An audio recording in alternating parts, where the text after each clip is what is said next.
Maybe this will help. Will this help you?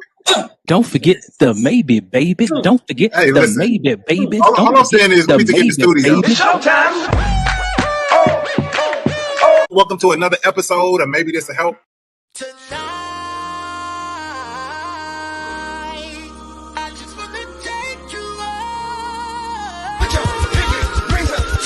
Don't forget the maybe, baby. So here we go. Is the relationship over if the marriage proposal is declined? First off, If she said no to the ring, listen. so I'm saying bye-bye. No vagina is whack or dry. You just don't turn her on. I'm jugular out the gate, bro. Let's get into this. Dating someone you can have fun with is really unmatched. That's in my top 3. If I can't have fun with you, I don't even know how this thing gonna work. Hey, bro, give us the other two. Fun and what else? Nah. All right, no, don't worry. It's all good. What else? That's why you can't tell your brother stuff in confidence, because they go, Let's normalize bragging about women like this. Hey, now. go back. I'm being honest. I feel like she started feeling the beat a little bit. Are you guys brutally honest with your friends, or do you hold back in order not to hurt their feelings? The honesty is not the brutal part. The brutal part is how the person perceives your honesty. If you're dating a narcissist at Christmas, you had better run.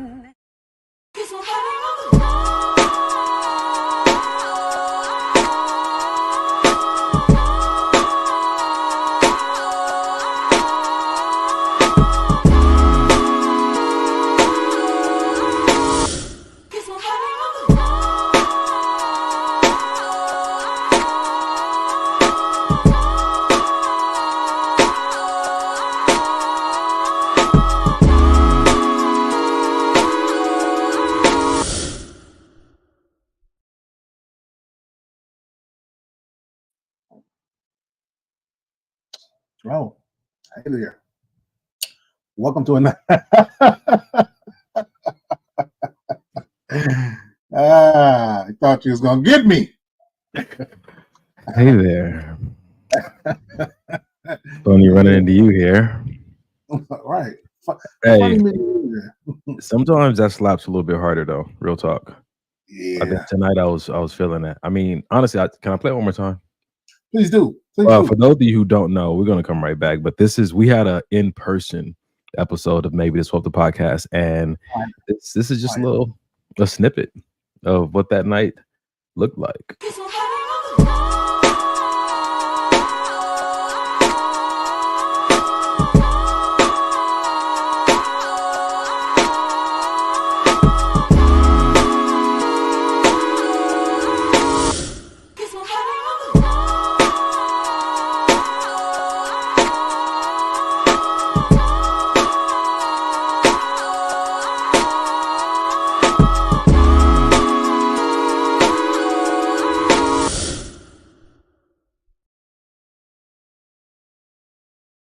Brother man, one of the things I do on wasn't it?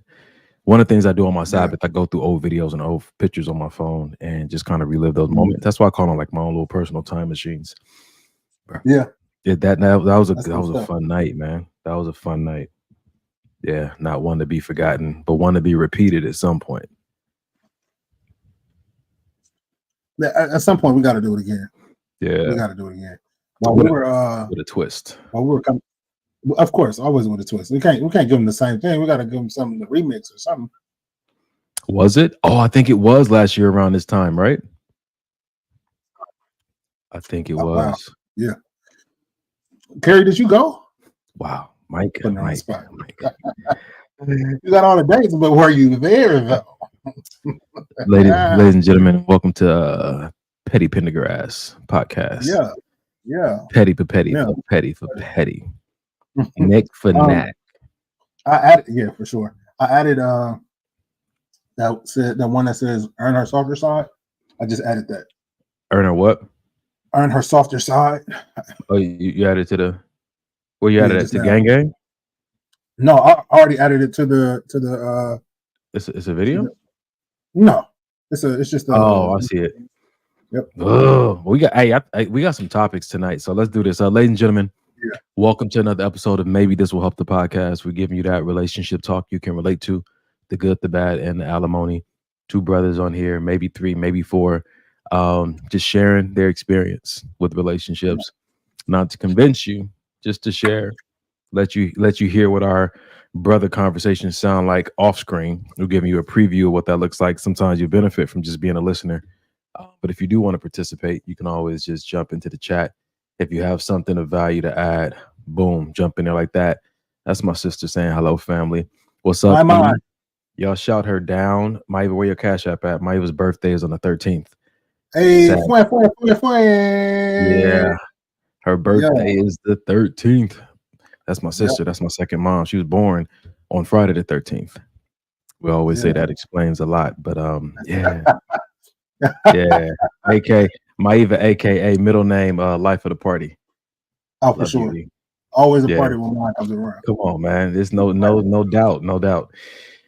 Ladies and gentlemen, what we're gonna do is we're gonna have a whole hour for you guys, 45 minutes to get this point, and then we're gonna have our halftime. During halftime, we're gonna ask you for some money though. We're gonna ask you to contribute to the cause so we can stay online. Then we go to the second half of the show. We want you to participate in these conversations though. So tag your best friend. Tag your enemy too. They might learn something. Tag your partner because they might benefit from this as well. Get your favorite snack, your favorite drink, and then we're going to get into this conversation right after we check in. So, Mike, let's check in, bro. How art thou? On me, huh? How am I? Good. I'm good. I'm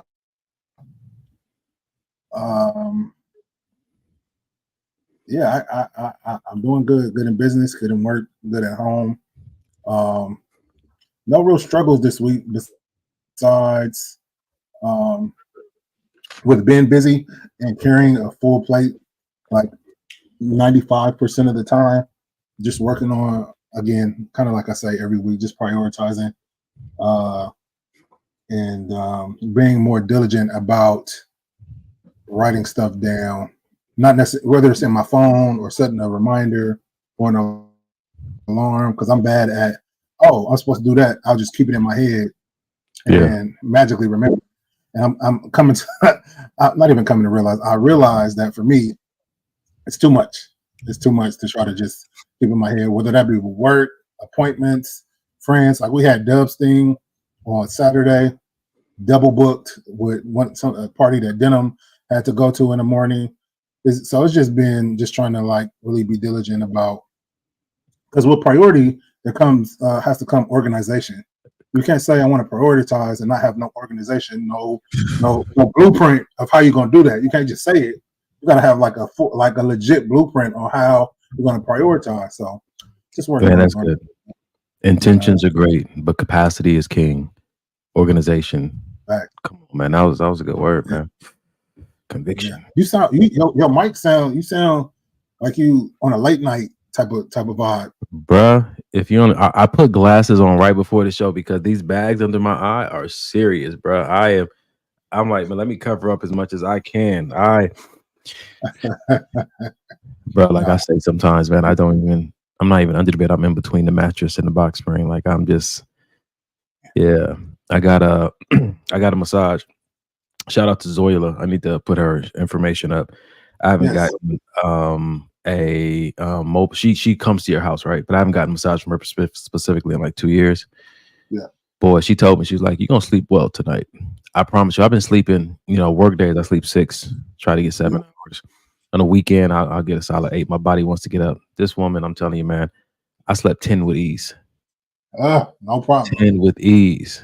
I was like, I told her her hands are like prescription drug medication, bro. Like they will have you high and drunk at the same time. Like she got some power in there, man. And I just like, whew. Anyway, that's probably still the result. That was Friday after work, so I'm still in that space. That's what's up. Besides that, everything's cool, man. I went to a healing service at my church today. Specifically there just to talk to people about healing and then do some praying, man.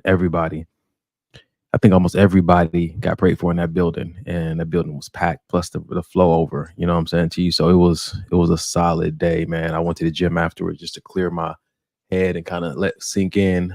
Me and Dub talked for like almost an hour. You already know he a preacher in his part time. He spit some knowledge, you know what I'm saying, to you. It was solid, bro. You know what I'm saying? This week has been interesting. Still working on a new book that's coming out. You know what I'm saying? Did the interview for the testimony video for that little video. Hopefully this series that we're going to present to PureFlix or Netflix, whoever wants to pick it up. It's got a lot of things I'm working on, bro. So I understand when you say a full plate. Yeah, I know. I know you do. I saw you got into a little bit of photography there. I saw a couple posts. You back in that, or that was just a one-off? No, man, that was just. You know, you can't post stuff like that. People are gonna be, oh, he's back. Let me. That was me. That was me missing my photography. So I just posted some stuff, this old stuff. You know what I'm saying to you? But I was like, man, y'all missed this. Like, this was fire. I looked through my old pictures and my old. I'm like, dude, this was fire. Like, if nobody else felt like this was fire, homie, I was like, dude, this is it. I love my photography. You know what I'm saying to you? So.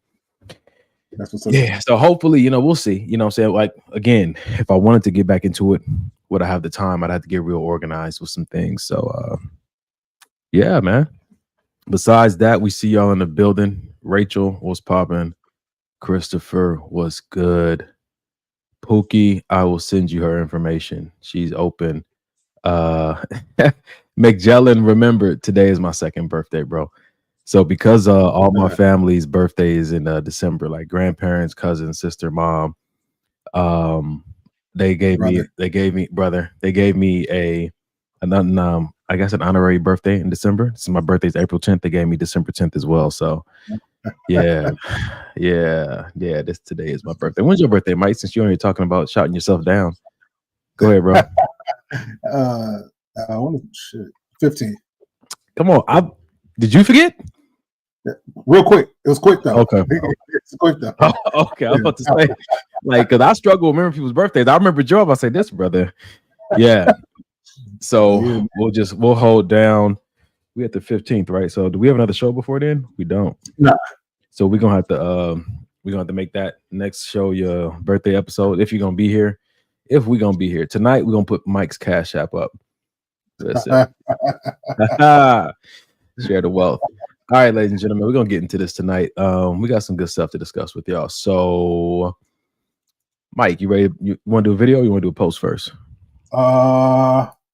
Let's do a post first. I feel like we ain't done the post first. Yeah, probably. Let's do this right here.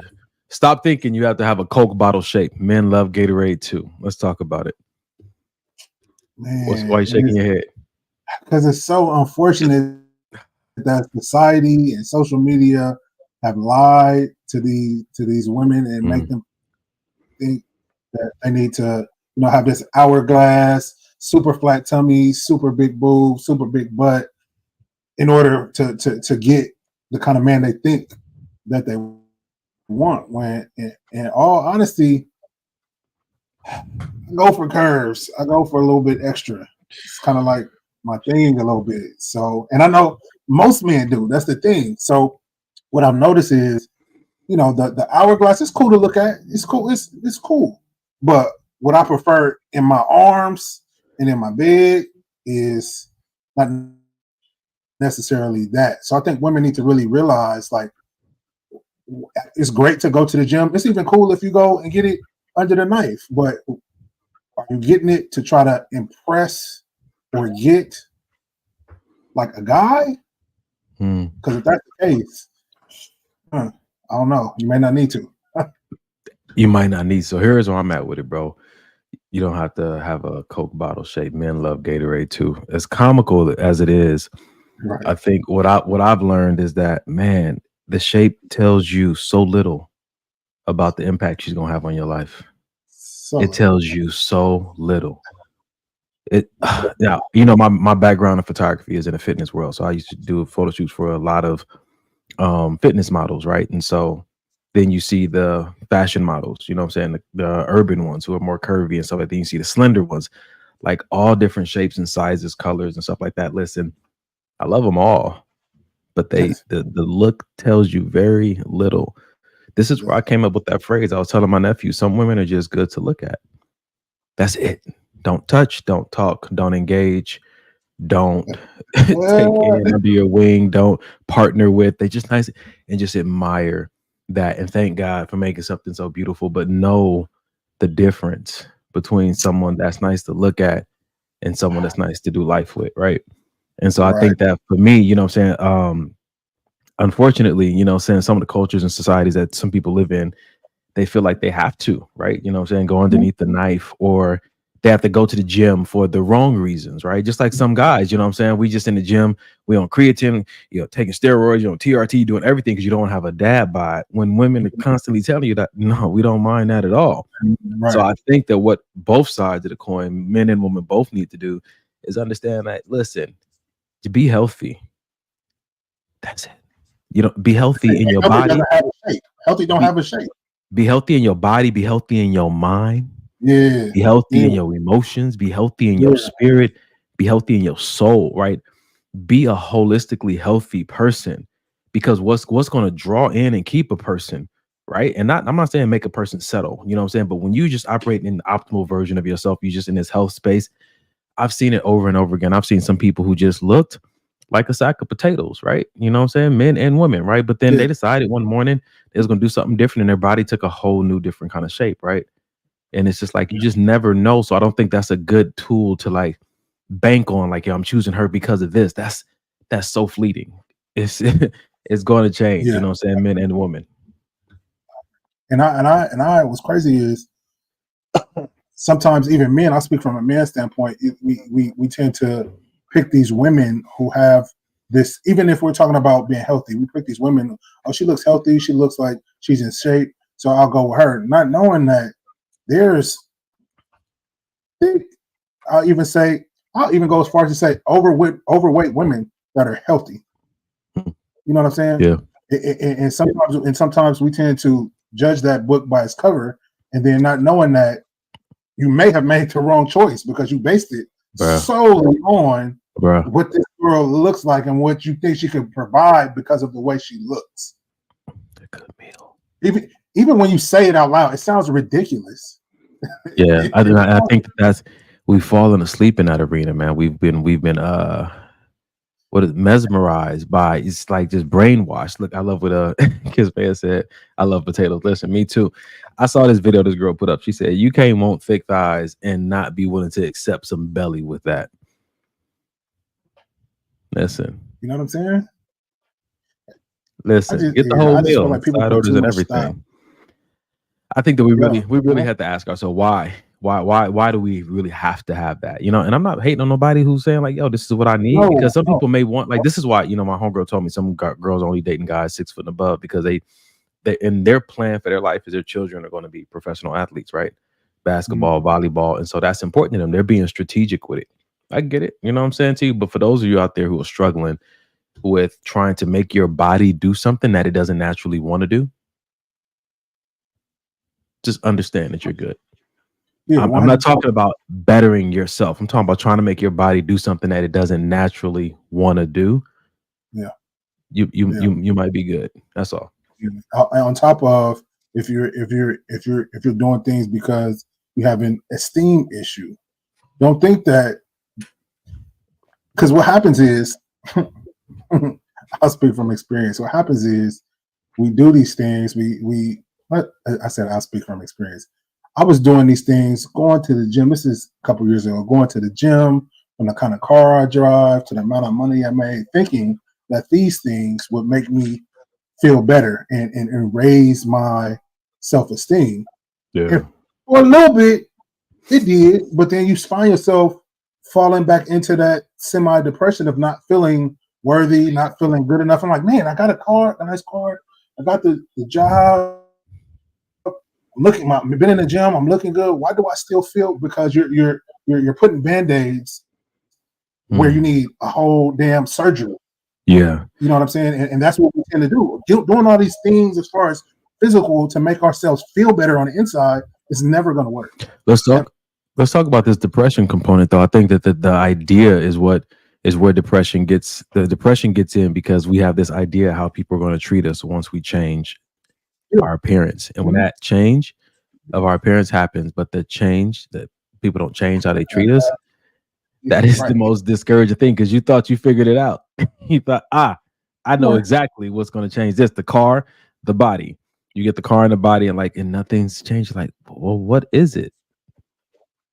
Or Donovan, that's 100% true. On the flip side of that, you realize, oh shit, these people are only treating me this way because of how I look and because of what I drive and because of the job I have. They're not treating me like this because of who I am. So then you realize that you're a fraud and people are being fake. And then it's like a lose-lose. You know what I'm saying? Because you're not doing it for the right reasons. You're not tackling what the real issue is. And I don't think I'm not on here to tell somebody, what not to do with their life. Right. My only suggestion is give you a shot first, right? Give you a shot. Yeah. Get healthy and give that a shot. And if that don't get you what you want out of life, then by all means, you know what I'm saying, whatever decisions you need to make, but give you a shot. Because you'd be surprised. I know people have talked to me like, Darn, what's your type? And they look at the people that I've dated or have relationships with, and they're not all the same. They're not in the category. They are just, and I tell people all the same, well, what they all have in common is something that you can't see on the outside. And we're going to talk about that tonight. You know what I'm saying? I'm a firm believer that every relationship you get into gets you closer, to the one that you want to be in or you need to be in. But I got some more to share about that later on tonight. But this is so I'm gonna ask a question. We can save it for later. So would you say that some relationships that you get into are just stepping stones? And do you get into these relationships knowing that I know I'm probably not gonna be in this one for the long run, but it's probably some things, life lessons I can learn from this, so I'm gonna get into it anyway. Sheesh. Save it. No, don't answer now. Yeah. All right, we're gonna say that. All right, ladies and gentlemen, I'm about to go to a video real quick. I'm gonna go to a video. I'm gonna go to this one right here. Peace is what a man is looking for. Not beauty, not money, not status. Do we want those things? Yes. But where we find peace, we will settle. So when I tell women, you need to be a man's peace. You need to make sure he has a peaceful home and a peaceful relationship. If you disturb that, he will look for peace elsewhere. Peace is what a man is looking for. Not beauty, not money, not status. Do we want those things? Yes. But where we find peace, we will settle. So when I tell women, you need to be a man's peace. You need to make sure he has a peaceful home and a peaceful relationship. If you disturb that, he will look for peace elsewhere. Peace is what...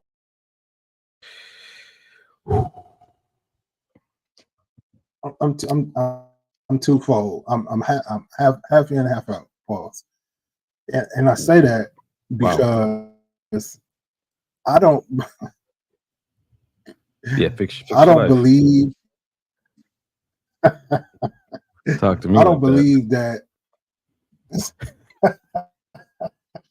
I don't believe that a woman should necessarily be my peace. I don't believe that that's her job to be my peace. I feel like my peace should come from within, and she can add to it.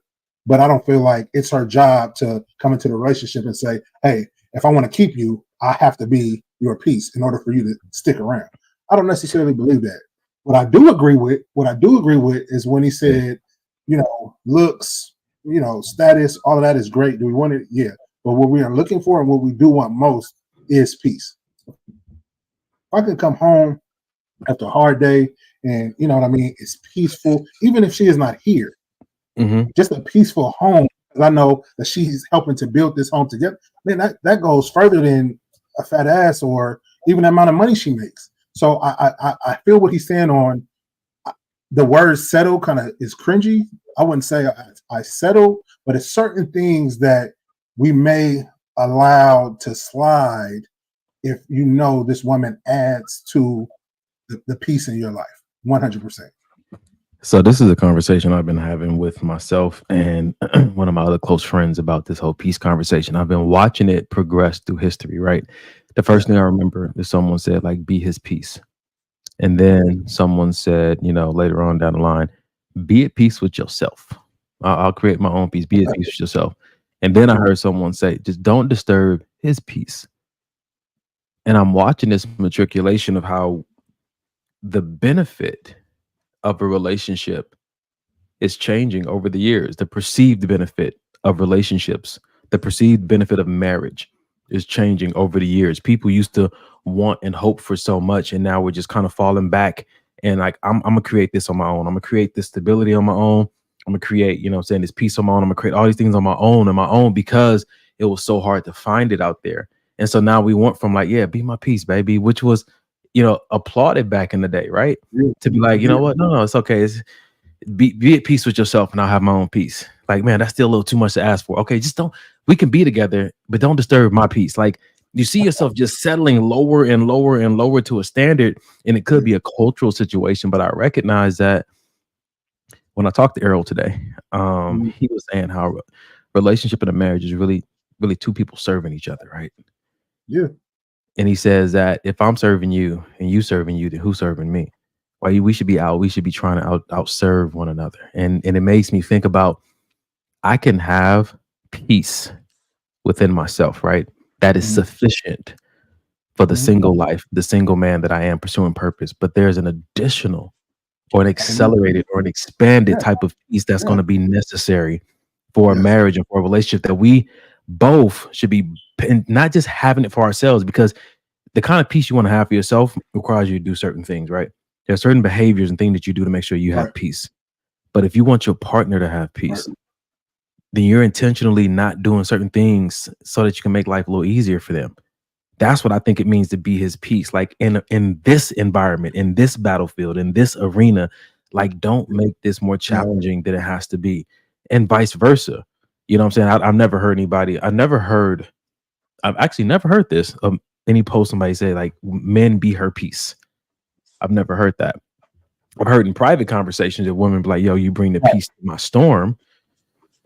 Right. You know, which is a tough pill to swallow once you kind of think about it. You know, if that storm is okay, it's a moment of a storm. But if it's a continual storm, like, you know, that needs to be addressed. But I think this is a worthy conversation. We got anything in the chat? Here we go. McJellen said, Jesus is my peace. This life is full of disruption. There are hard truths, and we need to hold each other accountable. If she is encouraging growth, it might not all be peaceful to you. But that is determined on if you choose peace over your circumstance, to choose to pursue more for your family. It may not all be peaceful to you if she is encouraging your growth. So I can agree with that. But no, go ahead. What was you gonna say? I was gonna add Kiss Mayo's post. Go ahead. No, I was just gonna say I can agree with that, because there's been a lot of times where, you know, sometimes you get stuck in your own routine, whether it be where you work, whether it be even at the gym. I just go in the gym, I do what I do, and I leave. Sometimes somebody that comes in, a partner that comes in and pushes you further and gets you out of your comfort zone, can be uncomfortable. It don't always feel peaceful, even when it's for your own good. I'm a very literal person, and I think some people say that works to my demise sometimes, but honestly, it all depends on who I'm talking to. I believe, I heard what McJellen said, even what Christopher said, Jesus is the only one who can restore peace in your soul. But if this person is coming with any kind of relationship with God, attributes that my father has should be evidence in how this person engages with me, right? And so by nature, I think that a peace component should come with that. A grace should come with that, a long suffering. Like, I think those things are just in the process. And even when it comes, like what you said about being uncomfortable, I don't think uncomfortable and lacking peace are synonymous. I think that if a person could be encouraging you to grow, that doesn't mean it has to be has to lack peace, right? Because they talk about peace is not the absence of chaos. Peace is being able to have that groundedness in the midst of everything that's going on around you. Okay, I like you know, and I think that, I mean, honestly, just looking at this from the lens I've been looking at it through recently, we want people to be our love partners, right? Our life partners. And it's almost frowned upon for us to have any kind of expectations or requirements. In the same breath, our friends, our platonic friends, are bringing these attributes into our life. But it's not healthy to require the person that you're going to do life with, your person, to at least be at that level or greater. it's almost like, then where's the friendship there? Because I go to Mike, I go to your house, you and Jay, I go over there and chill. As soon as I sit down, it's a peaceful environment waiting for me every single time.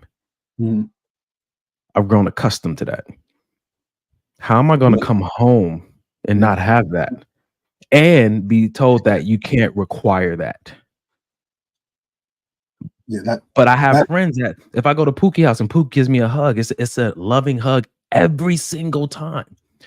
People say, well, when you get in a relationship, there's different kind of battlefields, you kind of struggle. Like, I get that to a certain extent, but when you're trying to tell people to abandon things that they know are good for them and they know are possible, right? I feel like there's a conversation that needs to be had there. You're asking me to do way too much. You're asking me to give up something that I know that is for me, because you're saying that I'm having expectations. Someone I shouldn't have expectations. Shouldn't have a standard. I should just settle for anything, pray about everything, and never give up. That's wild. That's wild. I'm thinking about that. Is wild. That is wild. That is wild. And like you said, it's definitely a conversation that needs to be had, because there's some type of disconnect that's going on to tell somebody that you're with that you can't have expectations. Like, I want you to have expectations of me. If I'm getting in a relationship, I'm going to ask you, what are your expectations? What do you expect to get from me in this relationship? And vice versa. If we can't have that conversation, like, we don't even need to go any further. Why is this the friendship that you can't live without, right? Yeah. Why is this friendship out of all your friendships going to be elevated to this place of you laying your life on the line for this one? Me and my mom were having a conversation the other day, and we were just talking about people we want to be with and people that we've been with and what we've liked, what we disliked. And they said, marry the person that you love talking to. We talked about, for us, how important it is just to have good conversation, meaningful conversations, intimate conversations, deep conversations, accountability conversations. Like, who do you love talking to? And I remember when I was in my 20s, I had this vision of me and my wife sitting in rocking chairs on my porch. I had a wraparound porch in this vision of this house in my vision, wraparound porch in the country somewhere, right? We sit on the porch and we just talk and having the time of our lives, because after gravity catches a hold of you, you know what I'm saying? And after life, you know what I'm saying? If you put your hours in, you got the miles on you, but you can still just sit down and it's life-giving to talk to this person. We're like, man, that's a big value, and never settle for that. So whatever your big value is, no matter what the culture is telling you, this is your life. This is the only life that you're going to get. And people are trying to tell you just to settle for whatever, because that what makes everybody else feel comfortable. This is the only life you get. Go for what go for what God has shown you, and don't settle along the way.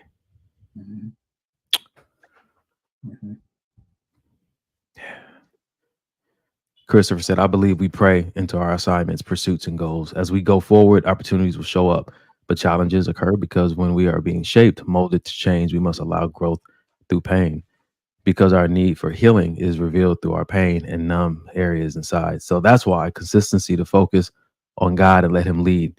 Help is honestly important advice to practice. Amen to that, man. Yeah. Like that. What Rachel said, she said, maybe what's good is when the burden isn't heavy, though. You know what, man? It's me and Earl was talking today, and I was like, we have different beliefs around, not me and him, but we were talking about people having different beliefs around relationships. We were talking about, what does it mean to be unequally yoked? And it is to be yoked to a certain belief. And if you and that person don't have the same beliefs on things, it's like some people believe, like I learned this from Mike and Jay, like, we have to argue in relationships. That's how you know the person loves you.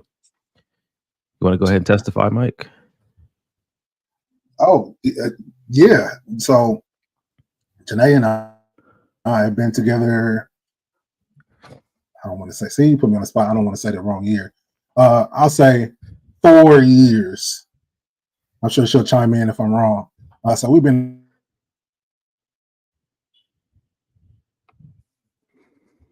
very seldom. I'm back. Oh, okay, yeah, you froze for a moment. Go back, or at least you froze to me. Yeah, I know. I saw it on my end.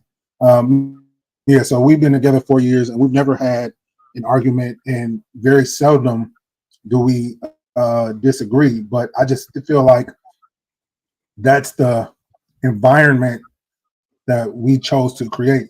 She's always been a person that didn't do a whole bunch of back and forth and a whole bunch of raising voices and heated conversation. I came from a relationship with my son's mom, and I had made up my mind that the next person that the next relationship that I got into, I'm just not gonna argue. So it ended up working out. But I feel like arguing is not as necessary as people say. Yeah. I mean, and again, that's just a core belief that some people have. Hold up. You still there, bro? Okay, there you go. You frozen again? Or is that me? Tell Dennon to get off the gaming system. Can you hear me? Yeah, I can hear you now. I was gonna say that, but that goes back to anything that you guys have a core belief. Like some people, like me and Dub talking about, if you don't believe that marriage is about two people serving each other, then that's going to be a problem. You know what I'm saying? If you do believe it's about serving, the other person believes about, protection, like whatever it is, have these kind of discussions ahead of time, because what people believe is where their expectations lie. And when they don't see those expectations being met, that's where a lot of these frustrations come into play. And I put a post up not too long ago. The reason why a lot of people are frustrated in relationships because they're not being honest, one, about what they want and what they expect to see. They're told that expectations lead to disappointments or don't have them. And what happens is that people have them, they're just not voicing them. And their heart still feels the same way when they're not seeing it.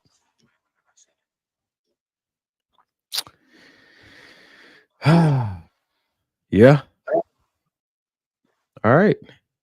What we got in the chat? We got anything interesting going on in the chat? I hear you, McJellin. I won't settle. I want intimacy. Yeah. Yeah. It takes a certain kind of bond and connection and intentionality to have that kind of intimacy, a certain level of agreement when it comes to foundational beliefs, to have that kind of intimacy. Yeah. All right. So I'm going to put this one up right here. Let's see. Got some topics today. So I got two of them that I want to put up. Mike, you shared this one, so I want you to talk about this for a little bit.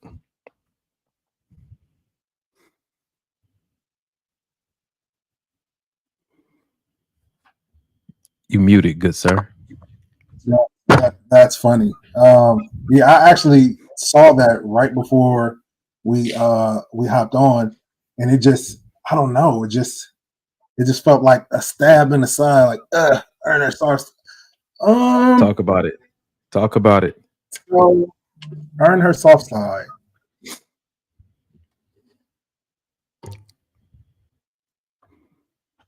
I thought you was thinking. You are frozen again, good sir. What's going on? I think my son is it just me? No, I can see it when it freezes because all the screens go black, and then they come back up. Okay, cool. It's my issue.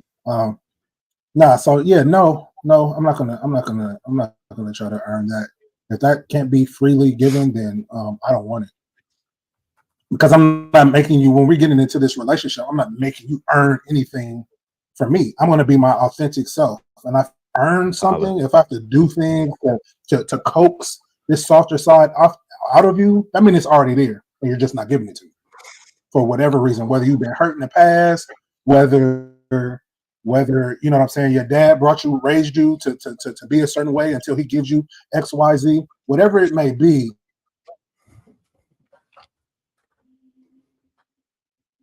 Frozen. All right. No, I'm back.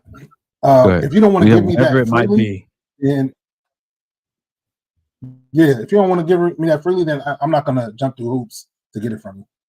Let me ask you a question. And so what's the difference between making him earn your softness, but then like certain things are reserved, like for after engagement, for after marriage?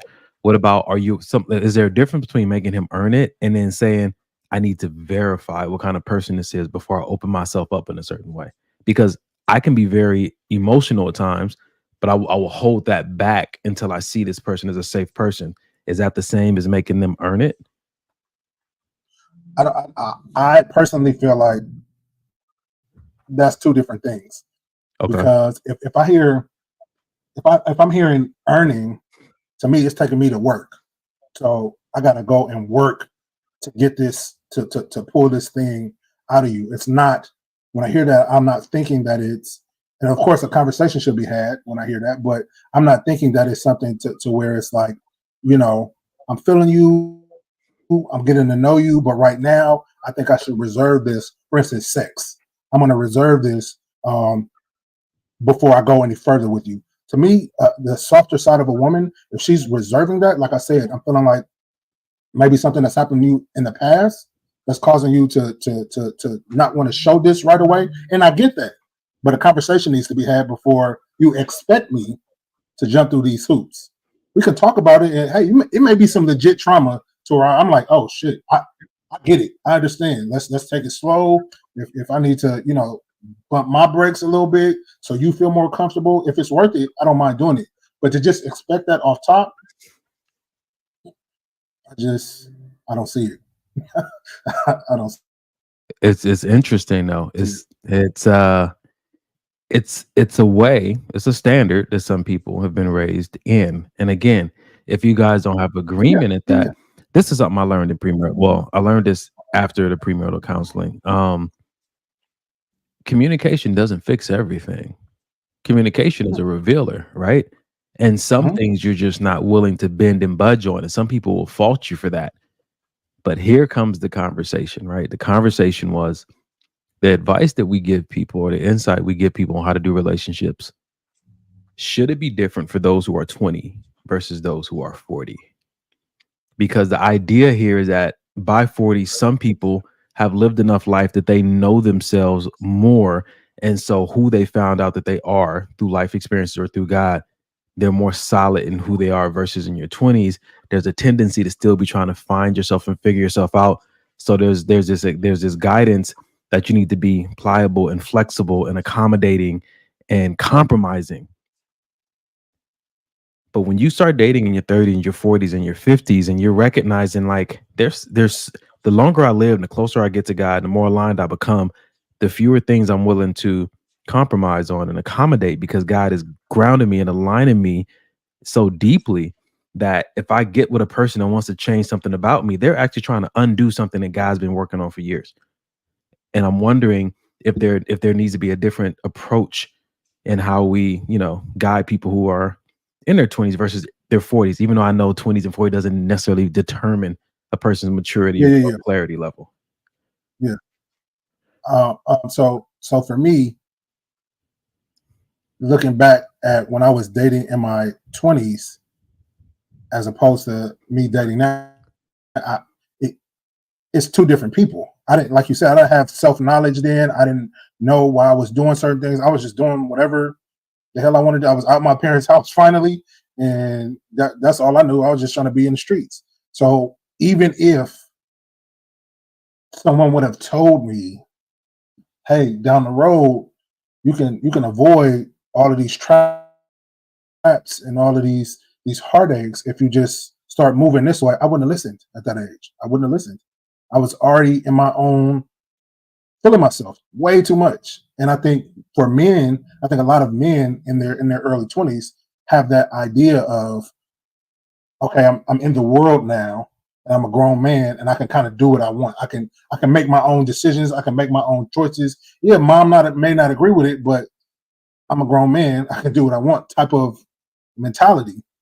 So for me, it wouldn't have mattered if I would have had that help then. I think it would have helped 100%. Did I need it? 100%. Could I have received it then? Probably not. Been good that the seed was planted. So I agree with this. McJellin said, ask God what advice you should give before you speak in one's life. That's cool. I'm talking about like on a platform like this, or when you see all these relationship podcasts when they're giving out these blanket statements like we have sometimes. And sometimes I go back and I'm like, I don't think that's universally applicable, right? But what's the deeper issue? I'm going back to what Kismaya said. She said, I don't think she's ready to be vulnerable. If she's saying you have to earn her softness, if that's the case, she needs to spend more time with self before committing to a relationship. At some point, you got to ask yourself, why are these standards in place? Why are all these prerequisites in place? Why are people holding space for this? Why do they have these expectations? One of the big reasons is that people don't want to waste their time. And 2, people don't want to get hurt. And then 3, people don't want to actively be in prolonged risk. Right. So for some people, the goal line is the wedding. Like how fast can we get to the wedding? I don't like this in between place. Some people can be in a risk, you know what I'm saying, which is the dating, engagement, premarital, anything, 3-4 months max. Some people do it for 5-6 years. You know, everybody's tolerance is different. But when we look at it from the standpoint of, am I being driven by something I'm trying to avoid? Like, am I being driven by something I'm trying to avoid, or am I being driven by something I'm trying to enjoy? Mm-hmm. I think that is what begins to help you know if your standards or your prerequisites are healthy or not. Some people are just simply trying to avoid feeling uneasy. They're trying to avoid this risk. They're trying to avoid the feelings that come from the stories they're making up in their head about what this could or could not be. And the whole time they're absent to what could be enjoyed because of what they're trying to avoid. And that's rooted in fear. That's just my 2 cents. No, I agree. And to compile that, I think you said it, and I said it when I was first giving my opinion on the video. It may be due to how they was raised. Because I've heard a lot of mothers and a lot of fathers tell their daughters, you don't do XYZ until he gives you XYZ. And it sounds good. Me not having a daughter yet, it sounds, oh yeah, my daughter, she's a queen and she deserves X. But come on, at some point we have to really dissect what it is we're teaching our kids. That's it right there. Gotta dissect it. We can't just say it because it sounds good. Because if it's because how do you say this? Life is going to take that and dissect it for that person anyway through what they're living. So check your narrative, right? Because if you're saying, so for instance, like, you know, they say like, well, my son is the prize. You have to ask yourself, if I'm the prize, then what are you? You know, and I think that's where we start to get these expectations of what the opposite sex should be doing, because I'm the prize. And so there's this superiority that we want them to recognize within us. We want them to see like, I'm doing you a favor, or understand that I'm the prize. Or they talk like everybody's the prize. You know what I'm saying? Then it's almost like, well, then I can just be with anybody. Like, I think that we're having the wrong conversation. The conversation is more around find out what you've been put in this generation to do and who's the best person that you can do it with.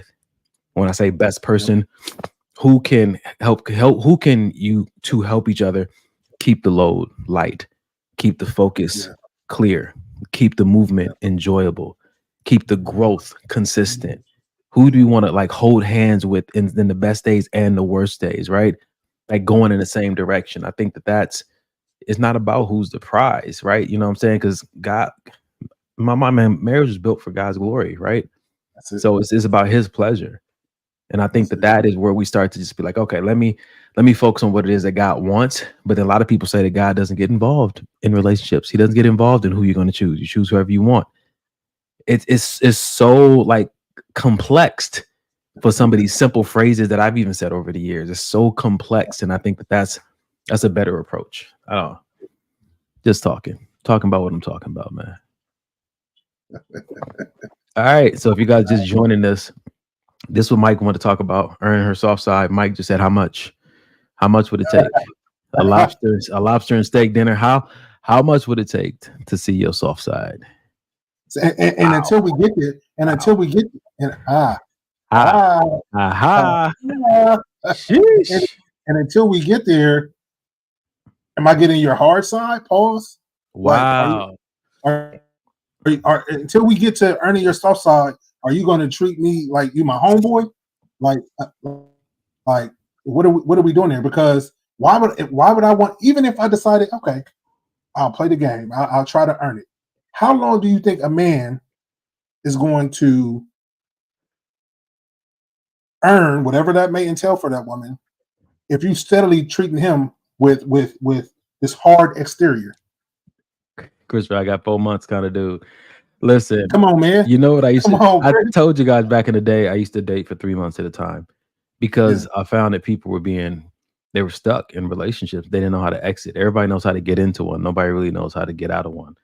in a healthy way, right? And so at the end of 3 months, we have a conversation. Do we need to separate, or we're going to move into engagement, or do we need to give this another 3 months? Because what it does is that it prompts a very intentional and needed conversation every 3 months. That's my approach, but I couldn't do that with everybody because not everybody was in agreement with that, right? You know what I'm saying to you? So that already kind of tells me, okay, well, you have to do something different. So it's interesting when you as a man show up with a plan, and the woman that you show up in that relationship with this plan doesn't like your plan, but doesn't have one of her own. And you're like, so what are we doing here? Because I know at some point that's the question that the woman's going to ask the man. What are we doing here? Well, I had a plan, but you wouldn't sign on to it. Then I have to ask myself, well, then why did I continue forward with someone who didn't want to be a part of the plan? That what I feel like is a difference between a teenage me and a grown man me who spent time with God and has an idea how this should be done. If you can't even partner with me in the plan of dating that leads to engagement and marriage, how are we going to partner beyond that? Yeah, agreed. Yep. Let's do one more. Let's do one more before halftime, because this is getting to the good stuff. This might take us through halftime, but let's just touch on it real quick. You will share in the trauma of the person you decide to love. You will share in the trauma of the person you decide to love. I wanted to put that one up right now because you've been talking. You said it a few times. Depends on how they were raised, right? And not just what they were taught as they were raised verbally, what they were taught through actions and behavior, what was modeled for them. And you will share in the trauma of the person you decide to love. I don't know. Let's have a conversation. Does this deal with unaddressed trauma that you've healed from? Trauma informs us on how we should do life. Are you trying to find someone who has the less traumatic childhood? Because sometimes the trauma, once you've addressed it and you heal from it, actually makes you more equipped to do life, because now you have this knowledge base from experience that makes you, more fit to overcome hard trials versus someone who's never gone through a hard trial. Again, another complex conversation. But what do you think, Mike? Do you think there's any accuracy to this? You will share the trauma of the person you decide to love. I think if I don't think it necessarily deals with that if they're healed from the trauma, but because I feel like, trauma we can consider a gunshot, right? Cool. Once they heal that gunshot up, they can't bleed on me no more. So if you're healed from that trauma, I shouldn't be experiencing any blowback, any anything from that, because you're healed. So I think it's more so dealing with that unhealed trauma, or that maybe they don't even know that it's trauma. They just know when this happens, I just fly off the handle. I don't know what it is. I just always been like that. Yeah. So to answer your question, I think that that you do have the potential to possibly be affected by your partner's past trauma. I mean, it's happened in my relationship. Certain things have come up, and there had to be a discussion of, okay, like why is this affecting you so much? Yeah. Oh, well, because back then XYZ. So it's one of those things in relationships where it's like it's what you sign up for when you say, hey, I'm willing to be with you, get to know you, and possibly engage in marriage with you. When you're saying these things, you're saying, okay, any past trauma that you may have, I have to be prepared to at least not necessarily try to help you with it, but at least be prepared to be open to the fact that it don't have nothing to do with me, and not just pick up your bags and run because like, oh, she's crazy, I'm out. Yeah. This is an interesting topic because when we look at it from a place of healed to unhealed, we've had so many conversations on this podcast about how certain trauma that you've experienced doesn't show up until you triggered. And there's certain triggers that are specific to being in a relationship. When someone asks you to open up your heart, to ask someone to ask you to do life with them in any regard, like that could be all the trigger you need. That could bring up something that either was dormant or something you didn't even know was there. And so the idea that I was having one of my friends the other day is that everybody should be required to take a trauma-informed class before they get into a relationship. And not just because of how the other person might be projecting onto you, but because of how you might do some projecting as well. I think that that's what helps people. Being trauma informed is what helps people not to run or flee the scene, Exactly. because they have a better understanding of what's happening here, what's going on. And I think that you just look at like so much has happened in everybody's life, right? And I understand, is there some things that you probably can't even being trauma informed, you know what I'm saying? That might help you realize like, oh, this is above me. This is not for me. And I think that even with that, we have to be mature enough to accept that we're not everybody's cup of tea, or be mature enough to understand that I'm not enough for every person. And I think that sometimes we just try to, like, it all started back, in Pop Warner, where you start giving kids just trophies and banners just for participating, so everybody can feel special. And so now that you made them feel special in every space, when they don't feel special, it's a problem. Then they grow up and their therapist tell them, you don't have to feel special in every place to be special. You don't, people are like dependent on of affirmations and from other people they don't even know, like a Yeah. drug. Like they can't live without, they don't know who they are without affirmations, right? And I think they even, like, one of my friends talked about the 5 love languages. He's like, that sounds cool, but that's not biblical. Like, what we doing here, man? You know what I'm saying to you? Like, now you're talking about like, you got to touch me a certain way for me to feel love from you. You have to affirm me a certain way. He said a lot of those things might be triggered in a trauma, or might be rooted in some kind of trauma. So you got to be careful. Like all the stuff you assign to, oh, this is really good. Let's put this into our premarital courses, right? Yeah. So I don't know. I think that's you know what, McJellen, I am enough, but I'm only enough for what I'm supposed to be enough for. That's right. Knowing that I'm not enough for everything is a huge stress reliever as well, because feeling like I'm enough and I'm enough for every room I walk into sets me up for a certain kind of failure that I don't want to experience, right? I don't mind failure, you know what I'm saying? It informs me so I can be successful, but it'd be foolish of me to think that I'm enough for everything. I'm too unique and too specifically designed for a certain purpose to be enough for everybody and everything, because that means that I'm enough for even the void that you need God to fill. No, I'm not enough for that. And I don't need to be enough for that. That'd be crazy, me trying to be enough for that. That'd be crazy. You just need to be enough for the mission that God put you on. Yeah, bro. I told myself not too long ago, I was like, I am okay with not being enough. I'm okay with people thinking I'm not special. I am okay.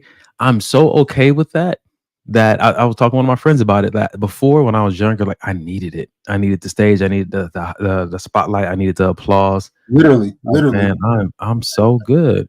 Give me a solid few. You know what I'm saying to you, that see me, right?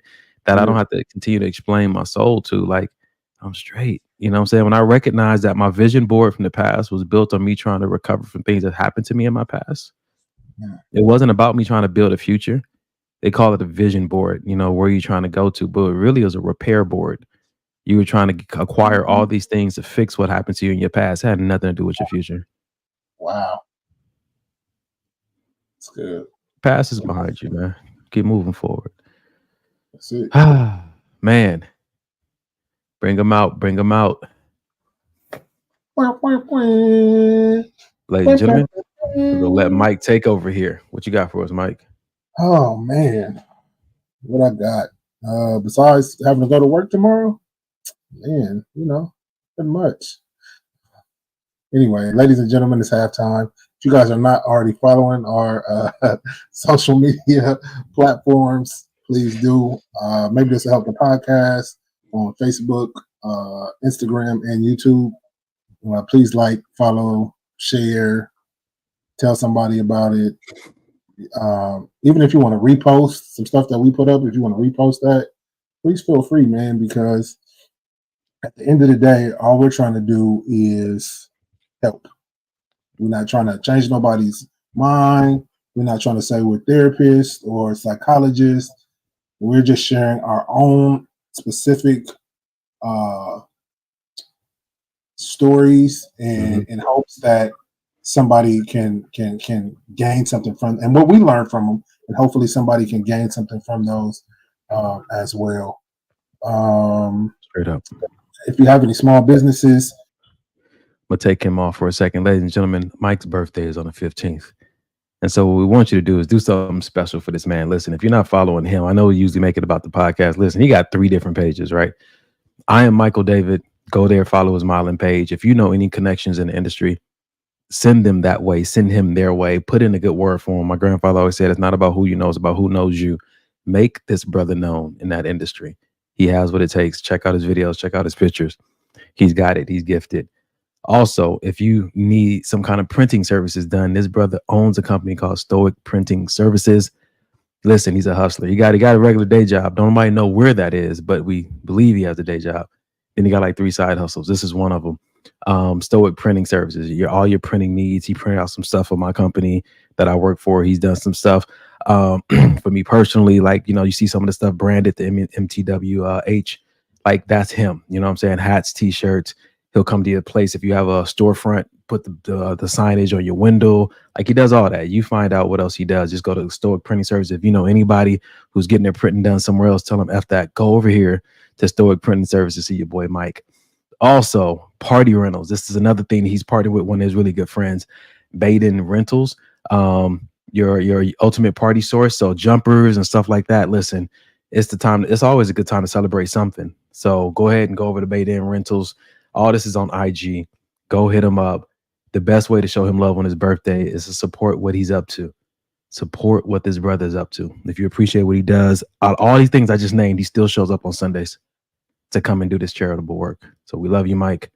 Yeah, support what he's doing. I'm done. Exactly, because man, Tommy, nobody knows where he works at. He just be on the fly shit when he shows up. That's it. That's all you gotta know. Tommy said, "I got this on a fire sale. I had this jacket on a fire sale. What you mean?" And I appreciate that. I appreciate that, and I appreciate everybody that has gone out and followed. And yeah, man, I'm just letting God move me like a chess piece. That's it. Yeah. That's it. Because I've noticed that when I try to make my own moves, that shit don't be working. That shit don't be working. And I be thinking this one, like, oh, this is it. This one gonna kill him. Nah, it's not though. Because I didn't tell you to do it. Many are a man's plans, right? But the steps of good man are ordered by the Lord, man. You keep trusting God, bro, as you enter into this next year. Faith got you here. So continue to double down on faith, man. It's gonna take you everywhere else. In your marriage and your business and your parenting and life in general, man. Just keep double down with God, because he's been faithful and he cannot fail. Yeah. All right. Ladies and gentlemen, we're about to get into the second half of this show. If you're ready for it, go ahead and get your best friend, get your favorite snack. We're about to get into the juicy juice of the next hour. We got about another 50 minutes with you guys. So yeah, I like that. If anybody's seen any of Mike's work, just go ahead and send it to us so we can post it so they can see what he does. The brother does legit work. It ain't like just support another black business. Like, he's legit. Like he does his thing. You can go on the Instagram and check it out for yourself. So go on the Instagram. All right. So before we keep going, I am engaged. So if you go on the model page, he is not single. So yeah, let's keep it professional. And Janae just did a check mark in the air to let everybody know. Check. So yeah, we're good. And she got guns. So just saying. And if you don't know, now you know, nigga. Listen, she dangerous. She got a gun in every bedroom. Every purse has a gun in it. Why am I telling her business? I'm sorry, Jay. I'm just gonna be quiet.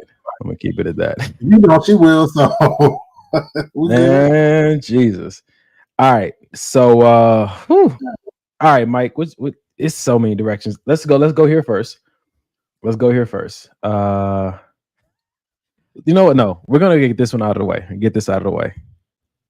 I just had this like red pill moment the other day. I watched this pastor on YouTube, and this message is so lost in the church because they don't even talk about like what a true traditional relationship is. And it was like the woman went up to her husband or the pastor and said like, well, me and my husband keep arguing. And the pastor says, well, why are you arguing with your husband? It's like, he's your boss, right? You wouldn't, if my employee's arguing with me, I just fire the employee. But like it goes, and what I realized is I'm like, oh my gosh, arguing with a man implies that you guys are equal. Yeah. And that's what all the problems are from, is like we think that we are equal when men are literally better at everything, even cooking and raising kids. Yep. They're literally better. And it's like, until you realize that men are like, what do you call it, superiors, when they're above you. And when you're in a relationship, you are supposed to look at him as your superior. You are not equals. Yeah. And the world is trying to tell us that we're equal. I just had I was waiting for your face to change, bro. Was this real? It's real. Like, it's not a parody or... No, this is real. Wow. Wait, first of all, Janae said, this sounds stupid. Pookie, what did you say? Poppycock, shut up. What is happening here?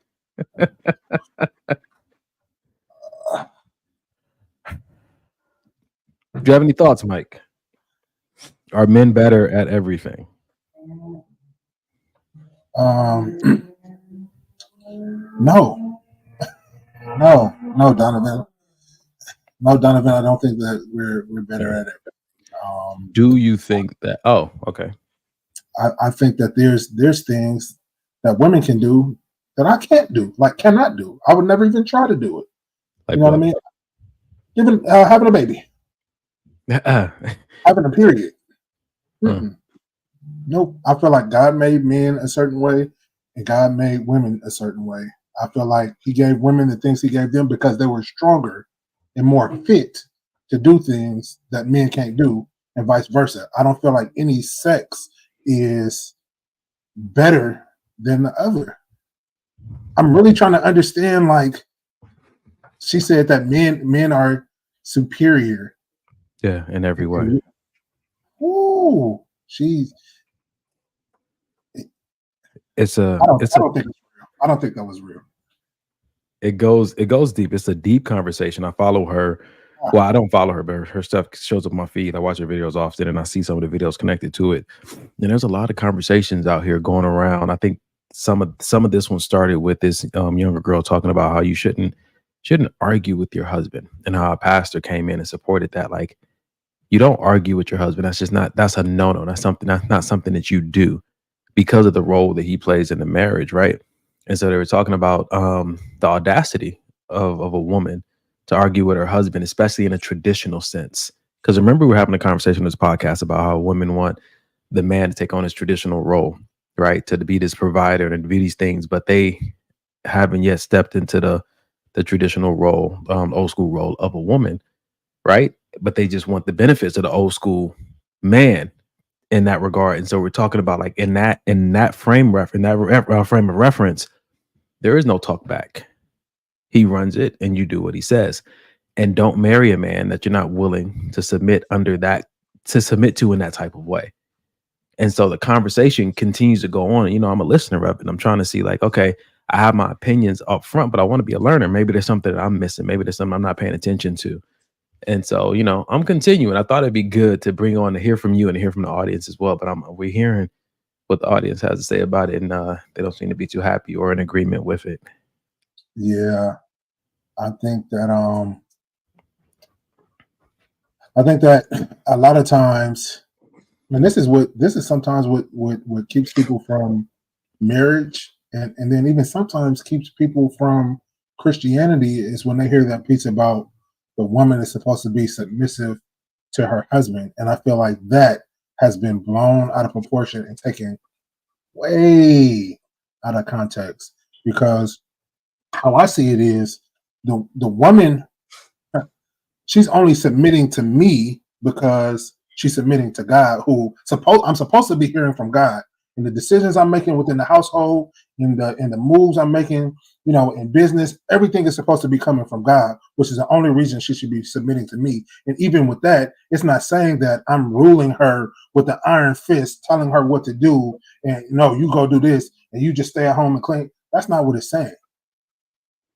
I'm saying to me, I see that as, babe, I know you're hearing from God, so the decisions we make that you bring to the table, I'm in agreement with them because I'm believing that you're also hearing from God when you're bringing these decisions to the table. So you believe that the husband and the wife are equal? Yes. All right, cool. Chris, let me expound upon that. Equal in, we both play our 50-50 parts. For instance, I always say Janae is the admin in our relationships. She makes the appointments. She, you know what I mean, whether it's dealing with the money, paying the bills, that's her lane. Not because she's a woman, she has to handle that, but you better at that than me. I'm not good at that. You take that, you take that. If we need to build a shed, we need to go to Home Depot. If we got to change the lights in the house, if I got to kill a spider, I got you. Yeah. That's all. I'm the brawn. She's the brains in the relationship. But that's what we've set up. Yeah. And to me, that's why we're 50-50. So there's this idea to where the two people can set up their own standard, their own way of doing things, right? Yeah. And then, you know, like I said, in the Christian world, there seems to be one already set up for us. I want to put up what Chris said earlier. Christopher said, biblically speaking, the man is the authority over the woman, because if she doesn't submit to her man, then she's susceptible to submitting to the enemy. This is why the man must submit to God in marriage as well. So, but here's a tricky thing about it, though. You know, I love to look deeper into these things. Always. The tricky thing is that, do you submit as long as, or do you just submit? Because go ahead. So as long as he's doing this, then you'll do this. So that means there's a conditional situation there. Because now my mind is that now this comes back to the vows that you've made. Vows are not supposed to be conditional unless you mention something in condition in those vows. You say till death do us part, better goodness and health, all that kind of stuff, right? So are you saying that I will keep my vows as long as you keep yours? I will submit as long as you stay submitted? Because if so, that starts to sound a little less like a marriage to me. No, because the vows are unto God. So that trumps everything right there. So if these vows are unto God, and I'm telling my wife I'm submitted to God, and I'm seeking God for our relationship, for our family, and all these things, and then one day I say, hey, I want to go worship the devil. Okay, then that severs the vows between me and God and between the marriage. So yeah, be out. She has every right to be, because I'm not keeping up my end of the bargain in terms of submission and in terms of what I said when I vowed unto God. So for me, man, I'm really in a space where I just want to hear. I want to hear and I want to listen, because, you know, I feel I have a calling on my life to speak on stages and to write books. And so the more I hear people's opinions, to talk on stages and to write books. Oh, I thought you said to dance on stages. My bad. I'm not gonna go there. I almost had to resist. I had to resist. Right. So woo! Yeah. Stay safe, brother. Stay safe. Yeah. What I was gonna say, well, I don't even know what I was gonna say. What was I gonna tell you, Mike? So because I feel like I know that I've been called to write books and to be on stages and speak. I'm trying to listen to what how they're expressing themselves, what they're saying their need is, because sometimes I can help you verify where the hurt is, or where the misunderstanding is. And so I'm just really trying to take time to look at what is we've said so many times in this podcast, like, trust your choice. If you said, I'm going to submit to you when you chose this person to marry, then stay in your lane. Even if they switch up, stay in your lane, right? This goes back to 2 weeks ago when I talked about getting in a relationship, getting out of one. If I prayed into it, then I should pray out of it. If I prayed to God, and he gave me kind of sign, like, get into this, it sounds like it shouldn't matter what that person does if God is still telling me to stay. So let me ask you this then. So how do you stay equally yoked with somebody that has come from underneath that covering of being equally yoked. You can't be equally yoked to yourself. Let me ask a You question. have to be equally yoked to the partner, and equally yoked means you guys are both in one accord. Yeah. So But what if they not, just go ahead. what if they just had a bad weekend? What if this is what they felt like they needed to do, and they felt this way Friday, Saturday, and Sunday, and then Monday they came around? Yeah, I'm not saying just get up and leave. I've never been an advocate for just get up and leaving. But if you're showing a pattern of this is who I am now, and this is who I'm going to be, and we've had this conversation, and this is the hard line that you're drawing, deuces, gotta go. Okay. Gotta Sister, go. what is it? Only one or two things can happen with that. Either I'm going to lead you to the light, or you're going to lead me to the darkness. And I'm not willing to bet on any of that. I'm gonna serve God. If you're not willing to do that, then I can do it by myself. So again, you know, I like to do devil's advocate all day long. So this sounds like it goes back to the risk conversation. Like people feel like once they got married, they're beyond all the risk. Like I took a risk in dating you, took a risk in giving you my time, being vulnerable. We got engaged, you got married. I'm past the risk, but you're not. There's more risk and probably higher stakes after you get married. And I think that the more we try to mitigate the risk, and the more we try to avoid getting hurt, the more we try to avoid wasting our time, the more we actually miss out on the enjoyment that is available to us. I think that oftentimes we're running from things that aren't even chasing us in these situations. There's fears. Like you said, like, this person's going to lead me to dark. This person's going to do, like, it's like, just relax and pray about it. Fast, hear from God, and then just obey that path, because that's what he's going to partner with you in. I think so many times we're trying to save ourselves from things that aren't really going to kill us. They're not even going to hurt us. They might never even show up, but we call ourselves jumping overboard because the plane looked like it's going to crash.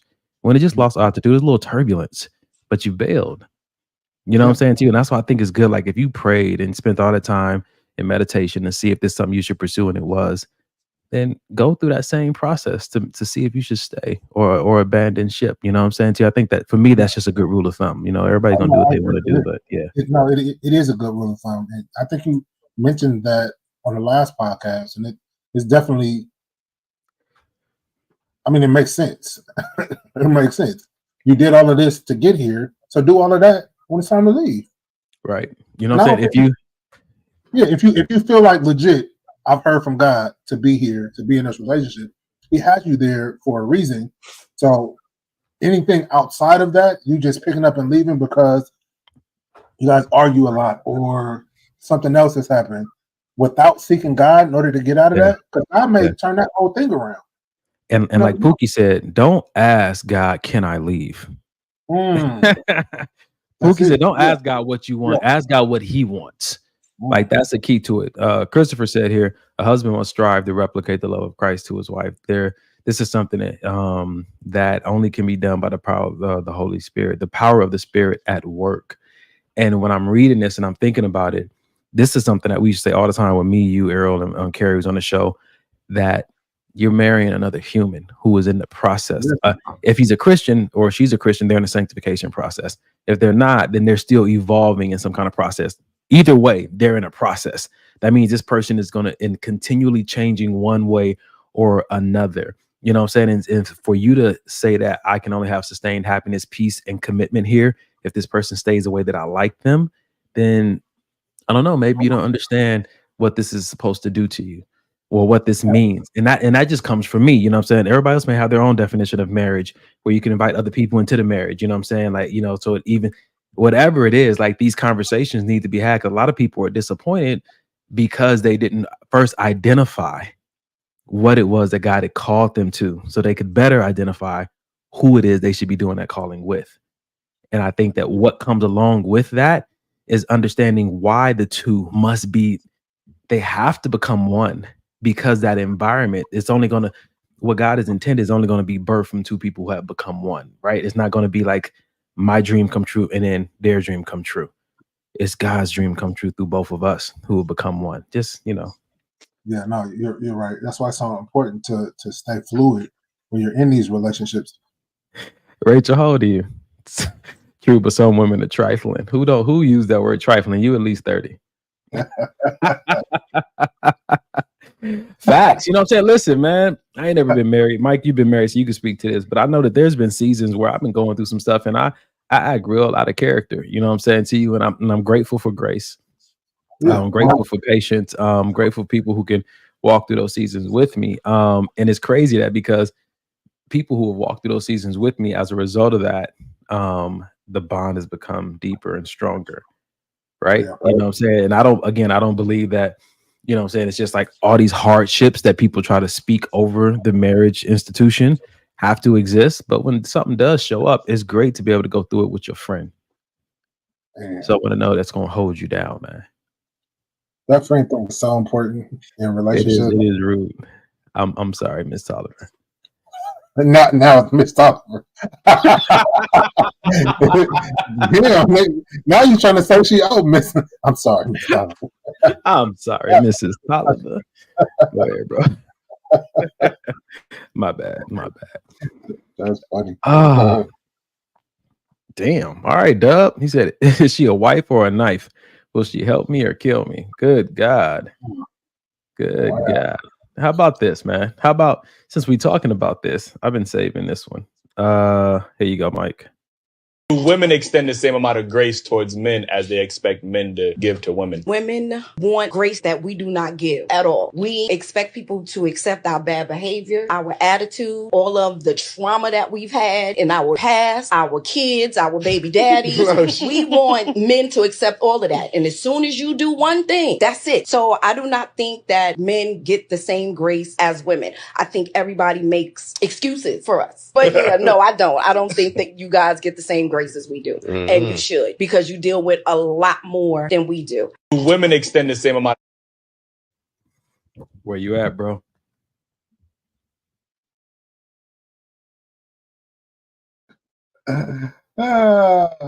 Man, that's interesting. To all the brothers that want to chime in and get real right now, because this is one of those conversations where the argument for equality comes up, but then there's also the argument of a handicap. Like we're more fragile and we're more emotional, so make accommodations for that in the conversation of equality. And some people don't think they belong in the same conversation, but at the same time, you know, we know it's been reiterated that, you know, there's the weaker vessel, and then they're more emotional. So there's a catering that needs to be offered that isn't always reciprocated in certain relationships, maliciously sometimes. I feel like this, and I'm probably gonna use my my bro card, but men be fucking up. We be fucking up. So on that note, women do too, though. So I think it's an equal thing. I don't think one can say men don't get XYZ or women don't get XYZ, because both men and women do some messed up stuff to each other in relationships. You know what I'm saying? I don't think that one is the light is shined on one more than the other one. I feel like, well, no, that's not true. I feel like the light is shined on men a little bit more than women, especially when it comes to relationships, as far as as far as cheating. You know what I'm saying? I feel like the light is shined on men a lot more than it is with women. But I feel like both men and women cheat. So I don't think it's necessary who gets more or who's more this or who's more that. We both do. As humans, we've all done. Well, not saying we've all done it, but both men and women do it. So it can't be who gets this more than the other person. I just don't see it that way.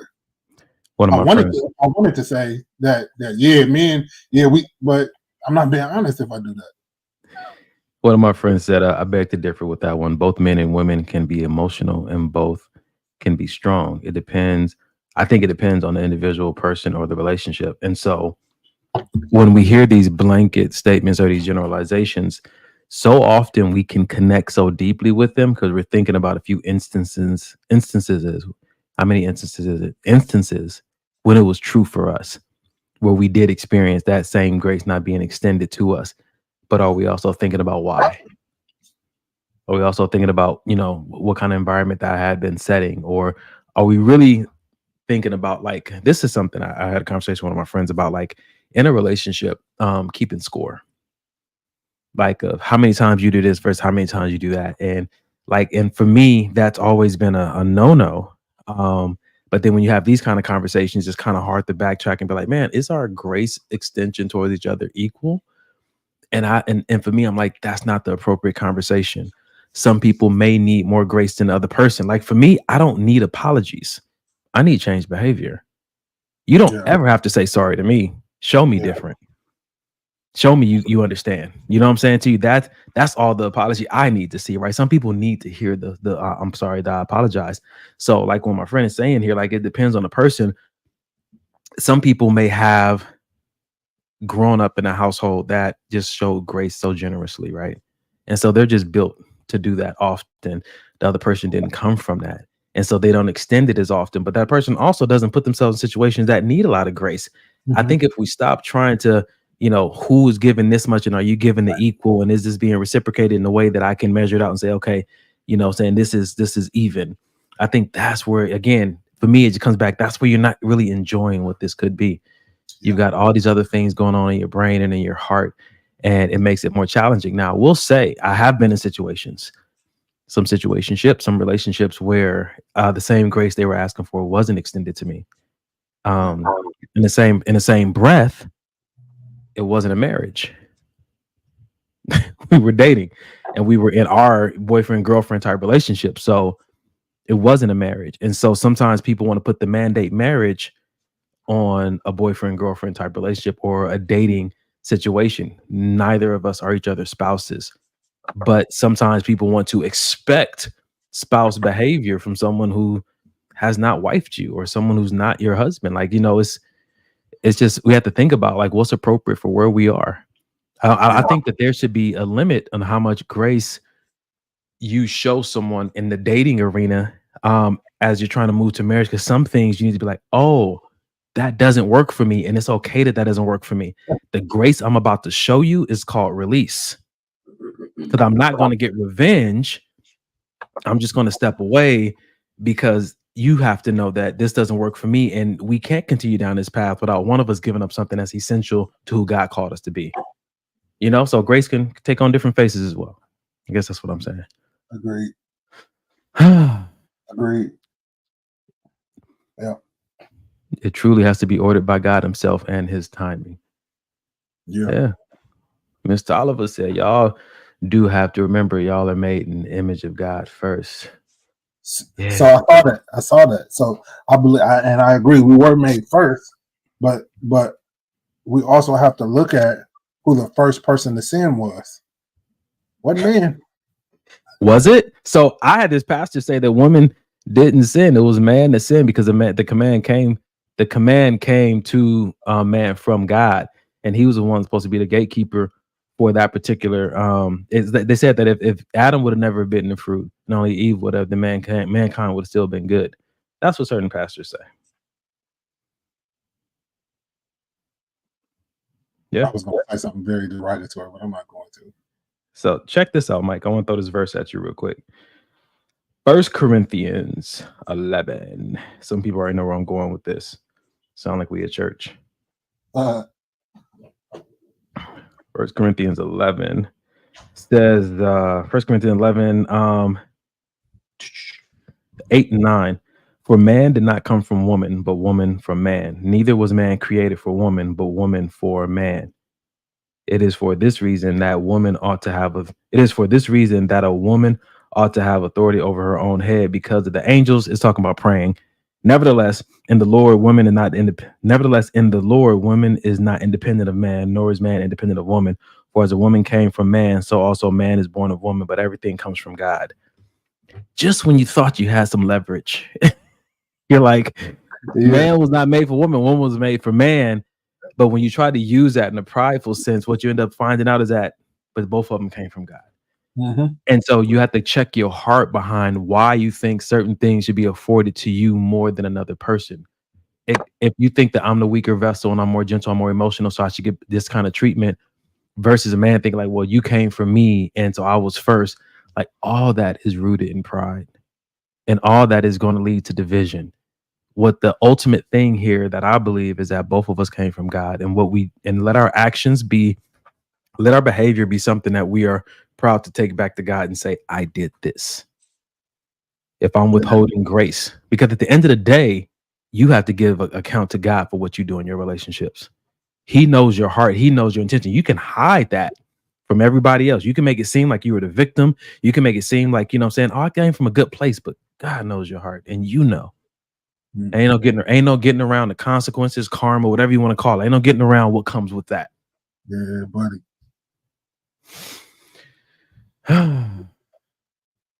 Yep. All right. You ready to move on, bro? Yep. All right. Let's stay the path. We're gonna stay the path. Nothing is more discouraging for a man that's trying to be a good husband than the feeling that no matter what he does, his wife is never happy. If he can't win with you, he's going to turn his attention elsewhere.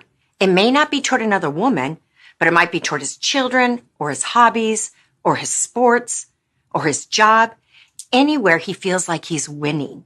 I'm not saying this to scare you. I'm saying it to wake you up. By and large, a man tends to get a sense of approval from his success at work and from his wife's happiness. Nothing is more. Hello, is this on?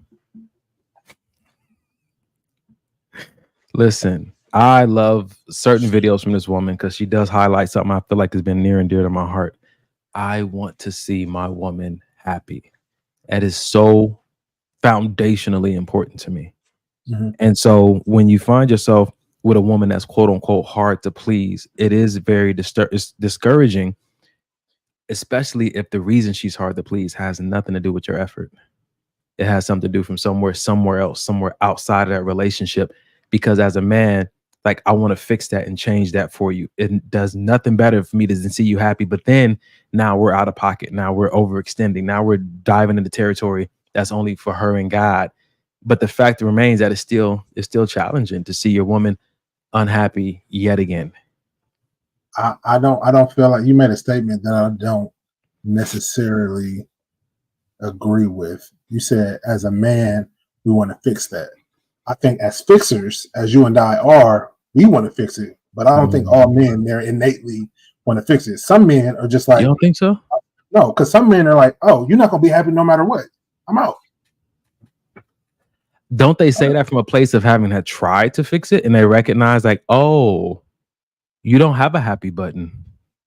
All you know is fight, anger, and disappointment. Like, so I can give you everything. Remember, we had the video on here that what's the boy Country Wayne said. He said, I've learned, don't give a woman what she wants. Don't give a woman what you think she needs. Give her what God tells you to give her. Yeah. Because you can give her everything she wants, she still not be happy. You can give her everything that you think she wants. She say, that's not what I want. But at the end of the day, it's sad in some regard how many men and women find it so challenging to be happy. I think for me, that's the bigger picture.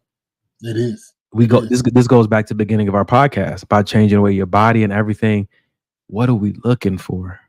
We're looking for a feeling. We're looking for a satisfaction. We're looking for a certain kind of fulfillment, and we're trying to achieve it through assets that we acquire, no pun intended, through, compromising in ways that are immoral or against our true identity. And we find ourselves lacking every time we do it. And I think that's because a lot of people don't really know what it is they need or don't even really know what they want. Like you said, they just know, I want this feeling. So I'm going to try to accumulate all of this to try to grab that feeling. Maybe you felt it before and now you're trying to feel it again. And so you're grabbing at all of these straws and you're never going to pick the right one because the feeling is something that only God can feel.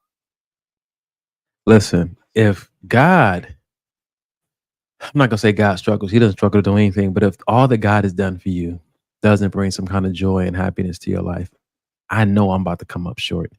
And so when it comes down to, this goes back to the conversation we had about someone having peace, being their own peace. Like for me, that peace comes in my reflection of God's goodness. It also comes in the abiding by God's guidance and what he told me. Like Errol said it today when it was me and him were talking.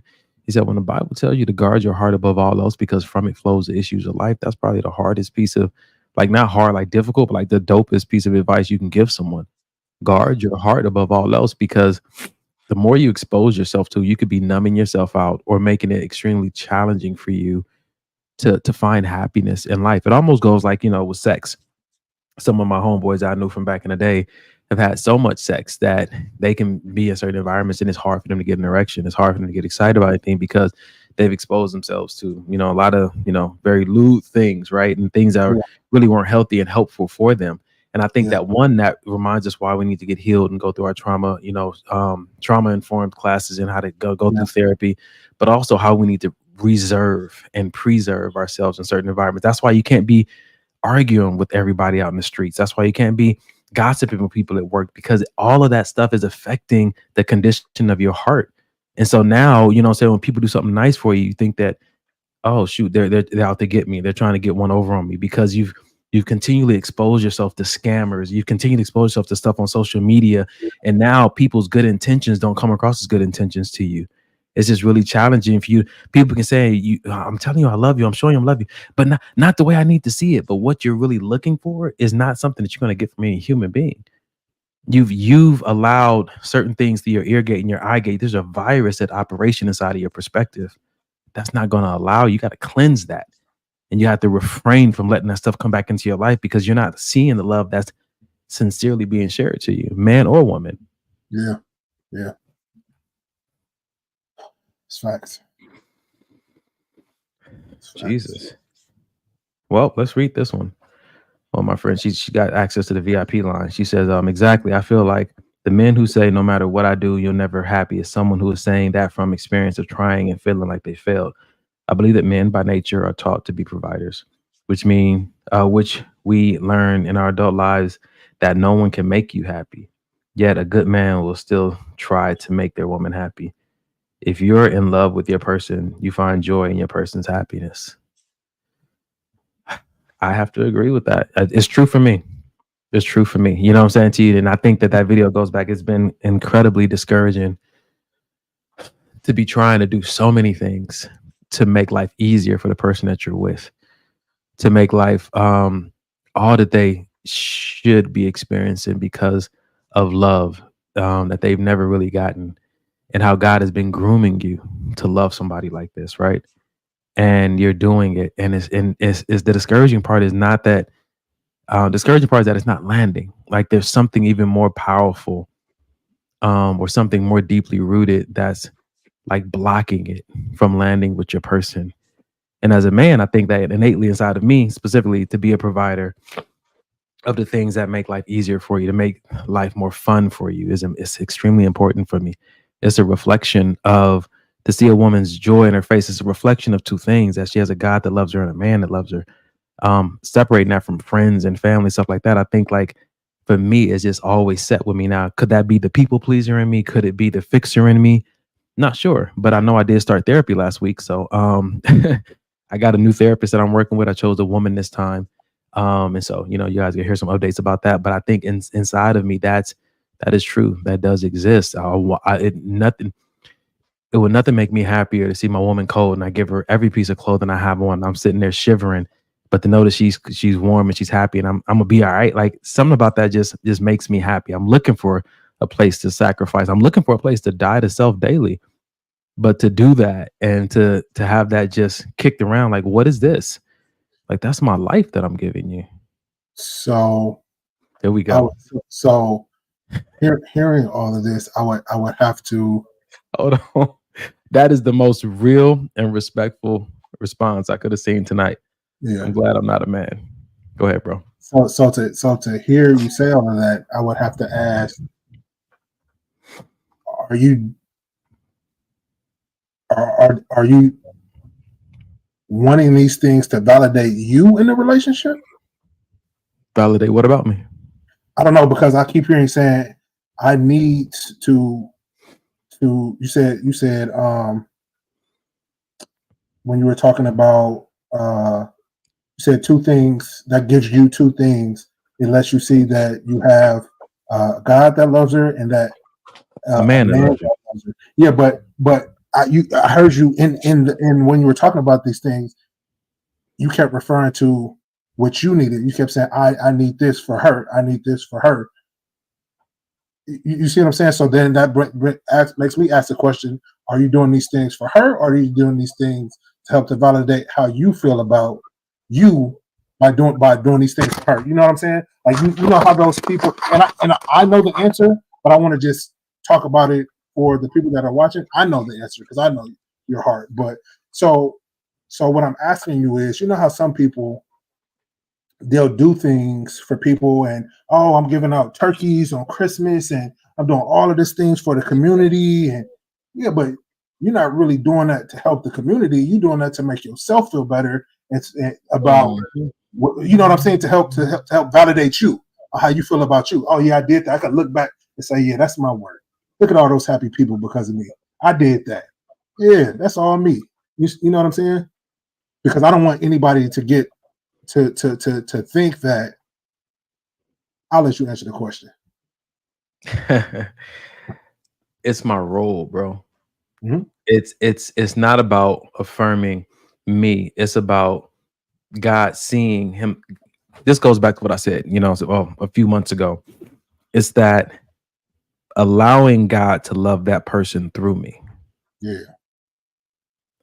I'm not the primary recipient of all these things, but because I'm involved, I do get something for participation. But this is for a person to be able to say that God definitely tried to love me through that person. It's not for me, it's his glory. But because I'm involved, there is a part that I get to enjoy in that as well. Yeah. And for me, when you can't really receive that, or you can't really embrace what God is trying to do through this person to you because you have all these other things in place, it's discouraging. Not because I feel bad about who I am. I want this for my Father. I want this for the kingdom. I want this for the body of Christ. People need to see this. Generations need to see this. My nephews and nieces need to see this. Right? And so it may sound like it's for them, but it's not, because when God is glorified, all who believe in God eat off of that glory. We're edified by that. So that's good. That's good. Yeah, I knew that, but yeah, the people need to know. Christopher said, because most women can get whatever they want easily, men have to work for it. That's why women are more tempted to rebel and play and all that jazz. They find it boring to point it's hard for them to submit to a man. Come on, you just preaching on. They have a lot of pride in a way that stems from confidence, which is good. Yet they tend to want more and new or change so quick. Not all of them. I'm just stating some of my personal opinions, inside generalization. I get you. Yeah. And I understand because that last one definitely. he said, let me throw this out there for you brothers real quick. Yeah. No, but that's real though. I remember in a few relationships I had to go.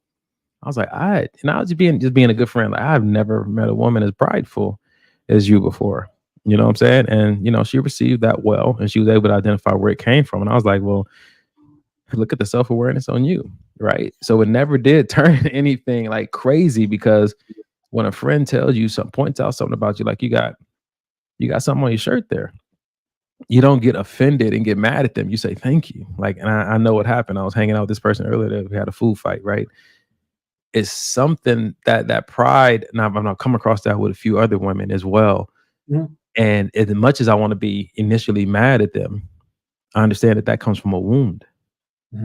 It comes from a wound of something that happened. And so instead of being mad at them, this part I don't know if I need to do better at, but I just want to love on them a little bit harder. But it's challenging to love a traumatized person because somebody told them that they loved them so that they would let their guard down, and they traumatized them. So the association they have with love, or someone telling they love them in trauma, causes people, when they hear I love you, I like you, I want to be with you, it causes the guard to go up, because last time somebody said that, they did something very disrespectful to me. And so it's like, I want it, but I have to have it in a certain way on a certain day in a certain tone, is what they say. But none of those things will work as long as you're still wounded. That's good. Yeah. Oh wow, I want to hear more about. Oh, go ahead. What you got? That's what I was about to put up too. Go ahead. Oh, word? Yeah. Yeah. She said, not every adult female is a woman. Man, I want to hear more about that. so I just found that out about 10 minutes ago. 6 or 7 years ago. I found out that not because I'm thinking like, oh, you're a woman of a certain age. I assume that you knew the basics of how to do certain things, and just the amount of, and I'm not saying ignorance, I mean ignorance as in legit not knowing that she had at her age. I was like, wow, you're pretty much still like a kid in some aspects, and I don't think that that's necessarily always the woman's fault. I think, like if you grow up in an environment where some things are just not taught. I know a lot of people say, well, you should know by a certain age to do X, Y, Z. And yeah, I mean, maybe, but I still think there are those cases where, you know what I mean, not everybody, legit men and women, not everybody has what we call common sense that we feel that they should have at a certain age. But yeah, I was like, oh wow, you really don't. And I was in a relationship with the person. So And it sounds like, we're playing on words when it's like, not every adult female is a woman. But I think that so much of our behavior is driven by the literal. Yes. You know what I'm saying? So when you say a man, everything inside of you is preparing yourself to engage with a man. So I don't think there's nothing wrong with saying, oh, this is a grown boy, because it better informs all of you on how to deal with this person. It's not disrespectful. It's just saying like, hey, this is a male who has yet to know his purpose, yet to take responsibilities for his actions, and will not choose purpose over pleasure. That's all we're saying. We say you're not a man yet, right? Those are the three things that I've learned in my man cave thing that define a man, right? He knows his purpose. He's not going to choose pleasure over purpose. And I think that we need to be careful. Like Mike always says, who we call friend. Can we call someone a friend? You're preparing your entire being to engage with them in a very specific, vulnerable, and transparent way. When they may be disrespected if you say you're not their friend. But again, it's not an earning thing. But if you have not been fashioned to this person in a way that you feel is appropriate to open yourself up to them, then don't give them the title, because then everybody's going to be confused. Yeah, 100%. Because if you tell me I'm an employee and I work here, then there's certain accesses I think I should have. Yeah. But if you're telling me I work here but won't let me in the building, what we doing? What we doing? What are we doing? You want to do one more, bro?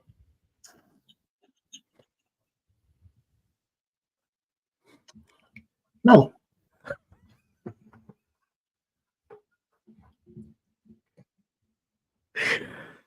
All right. Well, that's it, ladies and gentlemen. No.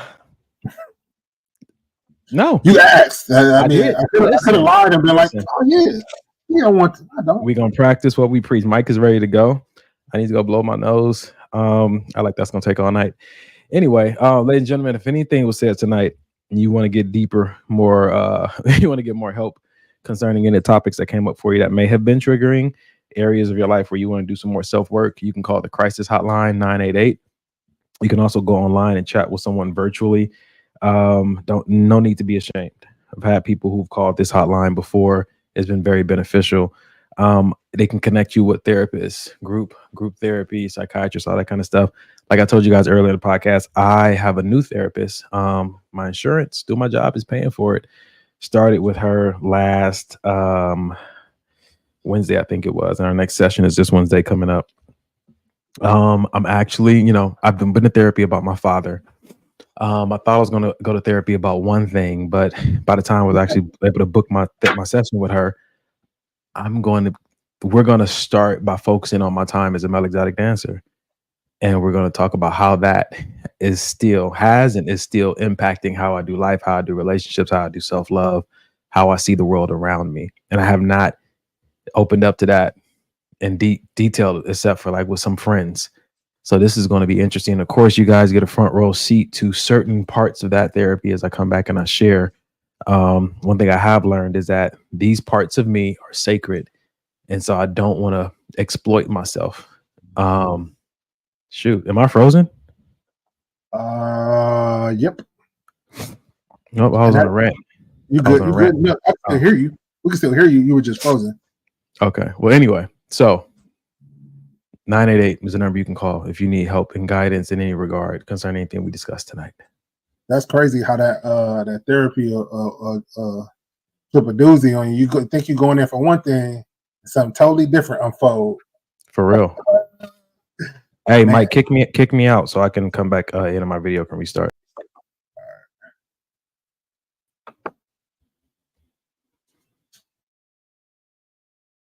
Still didn't start. You removed me from the screen? Yeah, I removed you and put you back. Now no. Just remove go and come back.